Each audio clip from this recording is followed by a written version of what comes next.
పండగలే high power ఉల్లాసం high power ఉత్సాహం high power ఆరోగ్యం హై పవర్ ఆనందం గుంటూరు వారి XXL మరియు హై పవర్ హార్స్ దేశవాళీ మినపగుళ్ళు బంధాలు అనుబంధాలు మరింత దృఢంగా మరింత బలంగా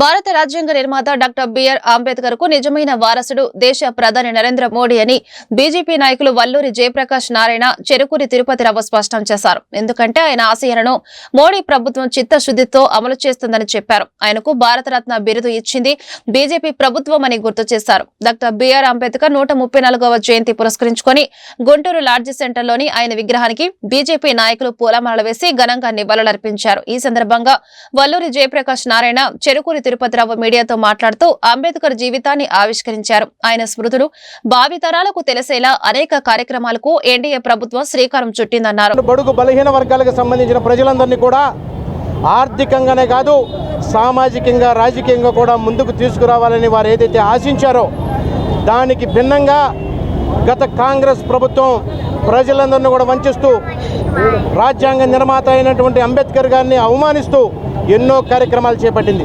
ఆఖరికి వారు చనిపోయినటువంటి సందర్భంలో కూడా వారు అంత్యక్రియలు ఢిల్లీ నగరంలో జరగనివ్వకుండా చేసి ముంబై నగరానికి వారి యొక్క పార్థివ దేహాన్ని పంపించేసినటువంటి సంఘటన మనందరికీ కూడా తెలుసు.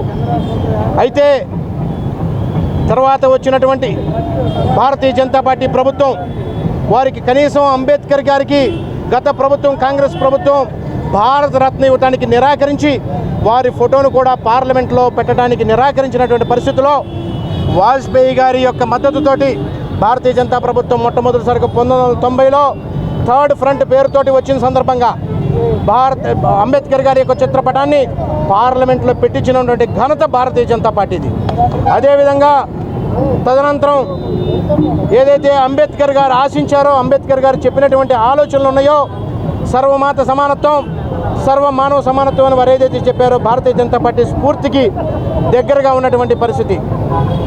అంబేద్కర్ గారి యొక్క తిరిగినటువంటి ప్రాంతాలు ఏవైతే పంచతీర్థాలుగా భారతీయ జనతా పార్టీ అధికారంలోకి వచ్చిన తర్వాత నరేంద్ర మోదీ గారి నాయకత్వంలో పంచతీర్థాలను కూడా అభివృద్ధి చేయటం, వారు మరణించినటువంటి ప్రాంతాన్ని, వారు చదువుకున్నటువంటి ప్రాంతాన్ని, వారు జన్మించినటువంటి ప్రాంతాన్ని, అదేవిధంగా వారు విద్యను అభ్యసించినటువంటి ప్రాంతాన్ని, బౌద్ధ మతాన్ని స్వీకరించినటువంటి నాగపూర్ ప్రాంతాన్ని కూడా దీక్షాస్థలుగా చెప్పి నరేంద్ర మోడీ గారు మొన్న జరిగినటువంటి అంబేద్కర్ గారి జయంతి సందర్భంగా వారు 125వ జయంతిని అదే నాగపూర్లో ఉన్నటువంటి దీక్షాస్థల్లో ఎక్కడైతే బౌద్ధ మతాన్ని స్వీకరించారో అదే ప్రాంతం నుంచి కూడా వారు అనేక సందేశాలు ఇవ్వడం జరిగింది.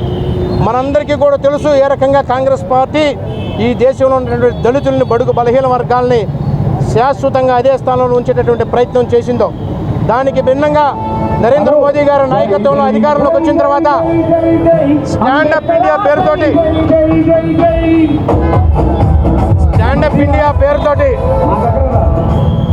నరేంద్ర మోదీ గారు అధికారంలోకి వచ్చిన తర్వాత స్టాండప్ ఇండియా పేరుతోటి బడుగు బలహీన వర్గాల్ని ముందుకు తీసుకొచ్చే దిశగా ప్రయత్నాలు చేయడం జరిగింది. ఇవాళ ఏదైతే నరేంద్ర మోదీ గారు అంబేద్కర్ గారి 134వ జయంతి సందర్భంగా ఈ యొక్క చేసినటువంటి పత్రికా విలేకరులకి నమస్కారాలు తెలియజేస్తూ రాజ్యాంగ నిర్మాత డాక్టర్ బిఆర్ అంబేద్కర్ గారి 134వ జయంతి సందర్భంగా ఈ యొక్క జయంతిని జరుపుకోవడం ఎంతో ఆనందంగా ఉంది.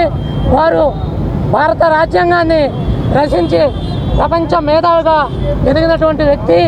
అలాంటి వ్యక్తిని మనం స్మరించుకోవడం ఎంతో ఆనందంగా ఉంది. అయితే భారత రాజ్యాంగాన్ని నిర్మించినటువంటి వ్యక్తిని కాంగ్రెస్ పార్టీ ఎలా అవమానపరిచిందో దేశ ప్రజలందరికీ తెలుసు.